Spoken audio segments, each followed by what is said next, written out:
Okay, hi friends. So my name is Gaurav and I'm back here with another video.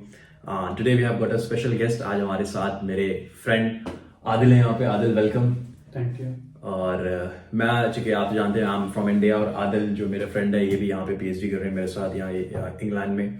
और आदिल पाकिस्तान से हैं. तो basically जो आज हम कैजुअल चैट करना चाहते थे वो हम देखना चाह रहे थे कि एक ऐसी डिस्कशन करें जिसपे हम जान सकें कि जो एजुकेशन सिस्टम एक इंडिया में जो फॉलो होता है स्कूल लेवल पे और वही एजुकेशन सिस्टम क्या स्कूल लेवल पे पाकिस्तान में कैसा फॉलो होता है, कितना डिफरेंस है. क्योंकि ऑल टुगेदर जब हम यहाँ पे आते हैं पीएचडी करने, इंडिया से आए, पाकिस्तान से आए, किसी और भी देशों से आए, तो कुल मिला के यहाँ पे सब कुछ बराबर हो जाता है. तो डिपेंड ही करता है कि हम स्कूल टाइम पे जो हमारी एजुकेशन रही है वो कितनी डिफरेंट रही है, कौन बच्चा कैसे डिफरेंट एजुकेशन लेके आया है, सिस्टम क्या है वहाँ पे.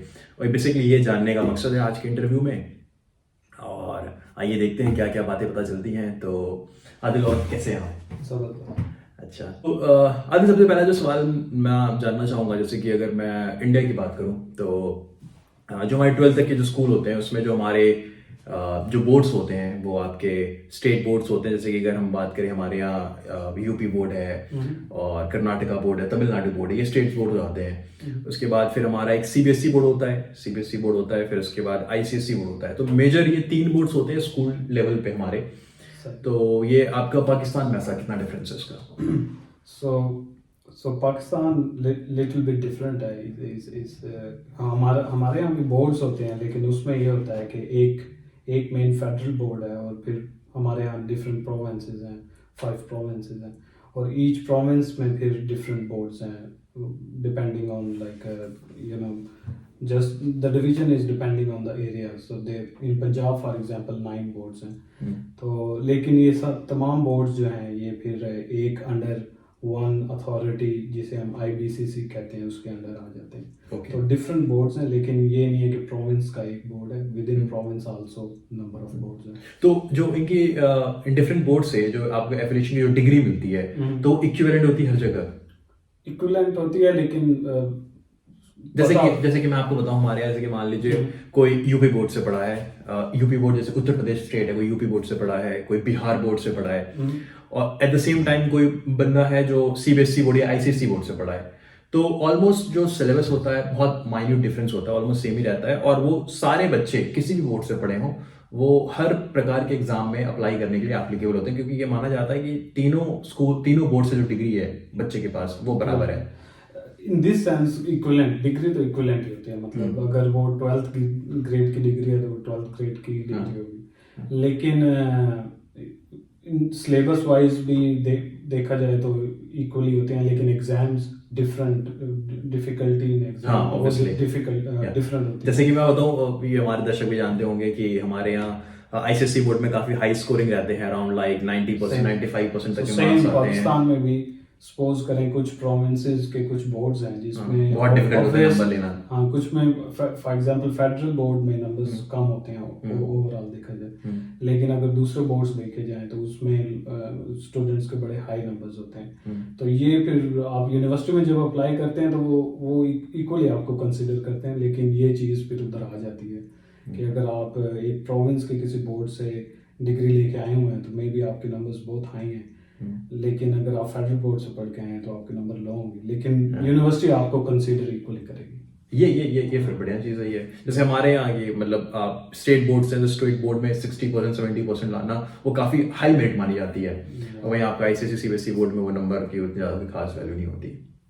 एनीवेज, तो ये तो बोर्ड्स के हो गए, बोर्ड का सिस्टम हो गया. एक चीज़ और मैंने नोटिस की थी, जैसे कि जो हमारा आईसीएसई बोर्ड होता है हमारे यहाँ, तो यूके में कई सारी यूनिवर्सिटीज हैं. अगर आप आईसीएसई बोर्ड से पढ़े हुए हैं तो आपको इंग्लिश स्पीकिंग कोर्स जो स्कोर्स लगते हैं टॉफल आइल्स के, तो उसकी जरूरत नहीं पड़ती है. तो मेरा ख्याल हमारा कोई ऐसा बोर्ड है? I don't have idea on this. लेकिन हमारे यहाँ भी एक इन बोर्ड्स के अलावा भी एक सिस्टम होता है जिसमें ओ लेवल्स ए लेवल्स, जिस ब्रिटिश सिस्टम या फिर कैम्ब्रिज. अच्छा, हाँ, इसमें मैं बात करना चाहूंगा आपसे. हाँ, जैसे कि जो यूके में जो सिस्टम है यहाँ पे स्कूल में ए लेवल्स का ईयर का सिस्टम चलता है, और ये हमारे मतलब एशिया में कुछ कंट्रीज हैं जहाँ पे फॉलो होता है. तो आप बता रहे थे कि पाकिस्तान में भी ऐसा कुछ ए लेवल का सिस्टम है? सेम है. मतलब एक यूनिफाइड करिकुलम अभी एक इनिशिएटिव है कि गवर्नमेंट चाहती है कि एक यूनिफाइड करिकुलम हो लेकिन अभी सो फार यूनिफाइड करिकुलम नहीं है। तो एक तो ये बोर्ड्स हो गए, पब्लिक सेक्टर स्कूल्स और कॉलेजेस हो गए, फिर एक प्राइवेट सेक्टर है करिकुलम। उस प्राइवेट सेक्टर में भी वो एक फॉर एग्जांपल जैसे कि मैंने मेंशन किया वो ए लेवल्स, तो ये एक सेपरेट आप उन स्कूल्स में भी कर सकते हैं। तो ये एक डिफरेंस है। लेकिन ये English I don't think so कि अगर हम फेडरल बोर्ड से पढ़ के हैं तो हमें इंग्लिश से वो एग्जाम्पशन होगी। Okay, at the same time मेरा जैसे एक चीज़ और है, अगर हम अपने इंडिया में स्कूल की बात करें तो हमारे यहाँ जो लैंग्वेज ऑफ टीचिंग जो उसको मीडियम ऑफ इंस्ट्रक्शन बोलते हैं, तो मैक्सिमम जैसे जो स्टेट बोर्ड होते हैं, जैसे कि मान लीजिए अगर मैं यूपी बोर्ड या बिहार बोर्ड की बात करूँ तो वहाँ की जो मेन लैंग्वेज हिंदी है, तो उनके जो बोर्ड के स्कूल होंगे उनकी जो मेन लैंग्वेज होगी हिंदी होगी। अगर हम सीबीएसई बोर्ड की बात करें तो बहुत जगह सीबीएसई बोर्ड में इंग्लिश चलती है, वहाँ पे हिंदी भी होगी, लेकिन मैक्सिमम आप आईसीएसई बोर्ड में देखें तो वहाँ पे इंग्लिश थोड़ी मैंडेटरी रहती है। वहाँ पे मतलब बच्चों को बात करना भी स्कूल में इंग्लिश में रहता है और सारी पढ़ाई भी इंग्लिश में होती है। लेकिन यूपी बोर्ड में या स्टेट्स बोर्ड में, जैसे मान लीजिए हम साउथ के बोर्ड की बात करें, तमिलनाडु बोर्ड है, कर्नाटक बोर्ड है, तो उनकी जो कर्नाटक की जो लैंग्वेज है कन्नड़ लैंग्वेज है, तो उनकी वो मीडियम ऑफ इंस्ट्रक्शन रहेगा उसमें। लेकिन इंग्लिश नहीं होती। नहीं, इंग्लिश मैंडेटरी नहीं होगी, मैं मीडियम ऑफ इंस्ट्रक्शन की बात कर रहा हूँ। तो हमारे यहाँ ये होता है कि इट्स स्ट्रेंज, ऑल तो हम कहते हैं कि इंग्लिश मीडियम स्कूल है, लेकिन उसमें अगर पब्लिक सेक्टर स्कूल है तो होता तो वो इंग्लिश मीडियम है इन अ सेंस के बुक्स जो होती हैं, सपोज करें अगर हमारी कोई मैथमेटिक्स या फिजिक्स केमिस्ट्री वगैरह की बुक्स इंग्लिश में होंगी तो in this sense English medium है। लेकिन स्पीकिंग वाइज टीचर्स जो हैं वो इंग्लिश में लेक्चर नहीं देते, अच्छा। तो ज़्यादातर नेशनल लैंग्वेज उर्दू में देते हैं। लेकिन फिर अगर आ जाए प्राइवेट स्कूल्स जैसे मैंने मेंशन किया तो उधर ये मस्ट होता है। लेकिन मैं तो उधर से नहीं पढ़ा, लेकिन ये सुना है कि उधर जो होता है इवन मीडियम ऑफ योर, मतलब आपने इंग्लिश जो है वो मैंडेटरी है, इवन टीचर्स जो हैं लेक्चर्स भी इंग्लिश में देंगे, आप बोलेंगे भी एक दूसरे से इंग्लिश में। तो ये एक डिफरेंस है, इवन यूनिवर्सिटी लेवल पे भी ये सेम थिंग है। ओके, और थर्ड थिंग जो है वो हमारे यहाँ आपको, चूंकि काफ़ी टाइम ब्रिटिश इंडिया में रहे और तो मिशनरी स्कूल्स काफ़ी हैं जिसको कॉन्वेंट स्कूल भी बोलते हैं। तो कॉन्वेंट स्कूल मतलब कैथोलिक स्कूल होते हैं, जैसे कि मैं कैथोलिक स्कूल से पढ़ा हुआ हूँ, मेरे स्कूल का नाम लिटिल फ्लावर था। फिर बहुत सारे जो जैसे क्रिश्चियन में सेंट्स हैं, saint Paul, saint Anthony, saint Joseph, तो वैसे हमारे यहाँ मिशनरी स्कूल काफ़ी हैं। और maximum missionary school ICSE board से एफिलिएटेड है इंडिया में मैक्सिमम। और वहाँ पे मतलब वो मिशनरी स्कूल हैं, मतलब कैथोलिक स्कूल हैं, ऐसा मतलब ये नहीं कि वहाँ पे कोई रिलीजियस टीचिंग है, लेकिन वो है, हाँ, वहाँ पे वो फॉलो अपनी क्रिश्चियनिटी को वो करते हैं। वहाँ पे सेलिब्रेशन भी काफ़ी क्रिश्चियनिटी से रिलेटेड रहता है। और बाकी जो स्कूल हैं वो अपने जो नॉर्मल स्कूल है उसमें तो कोई धर्म का ऐसा कोई सीन है नहीं। और हाँ, ये सीन यहाँ, तो आपके यहाँ के मतलब कोई अपार्ट फ्रॉम इस्लाम के अलावा भी क्या कोई डिफरेंट ऐसे स्कूल्स हैं जो जैसे तुमने मेंशन किए कि कुछ ये मतलब इंडिपेंडेंस से पहले पुराने हैं तो वही फिर चलते आ रहे हैं। इस तरह हमारे यहाँ भी जो हैं इंडिपेंडेंस से पहले थे बड़े फेमस बिग सिटीज में, तो वो तो हैं, लेकिन इसके कुछ सेपरेटली इंडिपेंडेंस के बाद किसी ने नया बनाया, आई डोंट थिंक सो। अच्छा, नहीं तो मैं जो बता रहा हूँ कि वो हमारे इंडिपेंडेंस के बाद बहुत सारे स्कूल बाद के नए स्कूल हैं वो, लेकिन वो ना कि वो जो कॉन्वेंट स्कूल जो मिशनरी होते हैं वो एक्सपैंड करते रहते हैं डिफरेंट जगह पे अपना, तो वो उनके बढ़ते जा रहे हैं। और लेकिन जितना मुझे आइडिया है, अगर कोई पहले के थे तो वो हैं। अच्छा, मतलब बाद में कुछ नए का आपको जानकारी नहीं है। अच्छा, फिर एक बड़ी इंपॉर्टेंट चीज होती है कि हमारे यहाँ मीडियम स्कूल जब सेकेंडरी स्कूल में आते हैं, प्राइमरी स्कूल सेकेंडरी स्कूल में, तो आई गेस हमारे यहाँ बोर्ड के एग्जाम्स होते हैं 10th में, तो और उसके बाद हमारे फिर 12th के बोर्ड्स होते हैं। तो क्या वो बोर्ड एग्जाम सेम आपके यहाँ भी 10th और 12th ऐसे इंपॉर्टेंट होता है एकदम? हाँ बिल्कुल, हमारे यहाँ प्राइमरी एजुकेशन टिल 5th, फिर उसके बाद मिडिल आ जाएगी 8th ग्रेड तक, 9 and 10 मैट्रिक कह लें, मैट्रिकुलेशन कह लें, या फिर उससे सेकेंडरी एजुकेशन कह लें, और फिर उसके बाद 11 12 जो है वो हायर सेकेंडरी। ओके, तो जैसे कि हमारे यहाँ बहुत बच्चों को फोकस कराया जाता है कि 10th के बोर्ड्स में अच्छे मार्क्स लाने हैं, 12th में आते हैं। ये 10th 12th आपके यहाँ भी बच्चों पे दबाव रहते हैं? अगर 10th में लेंगे तो आप अच्छे कॉलेज में जाके, बस ये चीज है। और अगर आप 11 12th में अच्छे लेंगे तो आप अच्छी यूनिवर्सिटी में चले जाएंगे। बिल्कुल। और साथ ही में जो बच्चों को चूज करना होता है हमारे यहाँ, जैसे कि आपको मैथ्स पढ़नी है या बायोलॉजी पढ़नी है, तो खैर अभी तो सिस्टम दूसरा हो गया, मैं अपने टाइम का बता रहा हूँ। हमारे में क्या होता था कि हम 10th बुक पास करते थे, 10th का बोर्ड, फिर हमें चूज करना होता था कि अब हम 11th में साइंस पढ़ेंगे, कॉमर्स पढ़ेंगे, बायोलॉजी पढ़ेंगे।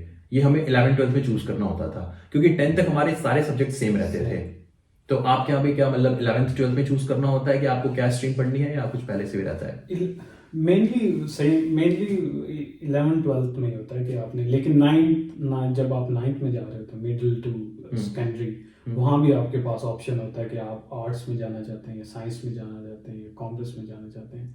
9th में ऑप्शन रहता है ये? हाँ, आई डोंट थिंक हमारे इंडिया में, अगर मैं गलत कह रहा हूँ तो कमेंट सेक्शन में कोई बताइएगा, कि आई डोंट थिंक हमारे यहाँ 9th में ऐसा ऑप्शन होता है कि हम स्ट्रीम चूज कर सकें, क्योंकि हमारे 11th-12th में सारी ऑप्शंस हमें मिलते हैं, मैथ्स, फिजिक्स, केमिस्ट्री, बायोलॉजी और कॉमर्स के। सो लेट्स सपोज कि अगर किसी ने आर्ट्स में जाना हो तो वो फिर 10th तक सब कुछ सेम है, सो 10th के बाद आप लोग। हाँ, 10th तक तो मेरे ख्याल से, क्योंकि सबके maths, physics, science, history, geography जो हम पढ़ते थे वो 10th सबके सेम ही रहते हैं। मेरा ख्याल हमारे यहाँ थोड़ा सा डिफरेंट है, मतलब मेन जो आपकी डिवीजन होती है वो ऑब्वियसली 11th में जब आप जाते हैं तो उधर वो आप पर्टिकुलरली आप देखते हैं कि आपने इंजीनियरिंग साइड में जाना है तो आप उधर जाएंगे, मेडिकल में जाना है। लेकिन 9th-10th में भी एक ही होती है कि आर्ट्स में जाना है या साइंस में जाना है, इस तरह होता है हमारे यहाँ। ओके, तो 2 डिवीजन। जैसे हमारे यहाँ, अगर मैं अंदर की बात बताऊँ तो काफ़ी बच्चों में रहता है कि मैथ्स लेनी है और साइंस लेना है। अगर साइंस में नंबर अच्छे नहीं आए 10th में तो आपको साइंस नहीं मिलेगी, या मैथ्स में नंबर कम है तो मैथ्स नहीं मिलेगा आपको। तो बच्चे क्या करते हैं कि कॉमर्स ले लेते हैं, साइंस ले लेते हैं। तो क्या ये सीन वहाँ पे भी है पाकिस्तान में? बिल्कुल, ये ऐसे ही सेम सीन है, एग्जैक्टली। अच्छा। Okay Adil, so it was really lovely conversation with you, और हमने काफ़ी स्कूल के बारे में डिफरेंसेस क्या हैं इंडिया और पाकिस्तान में वो देखा, और आई होप हमारे जो दर्शक जो देख रहे थे उन्हें समझ में आया होगा कि जो एजुकेशन सिस्टम है, जो एजुकेशन जो फॉलो करते हैं जिस तरह से इंडिया में और पाकिस्तान में, क्या डिफरेंस है, क्या सेम है। और हमारे पास और भी बहुत सारे टॉपिक्स हैं, जैसे कि इंजीनियरिंग लाइफ कैसे डिफरेंट है इंडिया में और कैसे पाकिस्तान में, क्योंकि मैंने इंडिया से इंजीनियरिंग करी है और आदिल ने पाकिस्तान से इंजीनियरिंग करी है। मैं हॉस्टलर रहा हूँ, हॉस्टल लाइफ में रही है। आदिल की डे स्कॉलर रहे हैं, लेकिन ये हॉस्टल में काफ़ी वक्त इन्होंने बिताया, जैसे इन्होंने मुझे बताया था।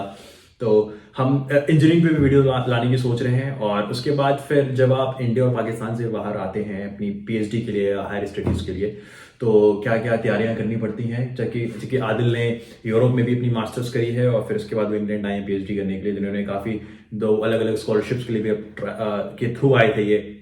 तो पाकिस्तानी स्टूडेंट्स को कैसे कैसे वो स्कॉलरशिप के लिए अप्लाई कर सकते हैं, वो सारी वीडियोस हम बनाएंगे। इस पे क्या क्या डॉक्यूमेंट्स लगती हैं, क्या क्या आपको एप्लीकेबिलिटी चाहिए होती है उसके लिए। तो अगर आपको वीडियो पसंद आया है तो लाइक, शेयर करिएगा, सब्सक्राइब करिएगा। और हाँ, एक चीज़, अगर कमेंट में, अगर आप इंडिया से देख रहे हैं तो इंडियन फ्लैग, और अगर आप पाकिस्तान से देख रहे हैं तो पाकिस्तान फ्लैग जरूर कमेंट में डालिए, ताकि हमें पता चले कि हमारे व्यूअर्स कहाँ कहाँ से देख रहे हैं। और thank you for watching, we'll be posting new video soon. Bye bye, thank you.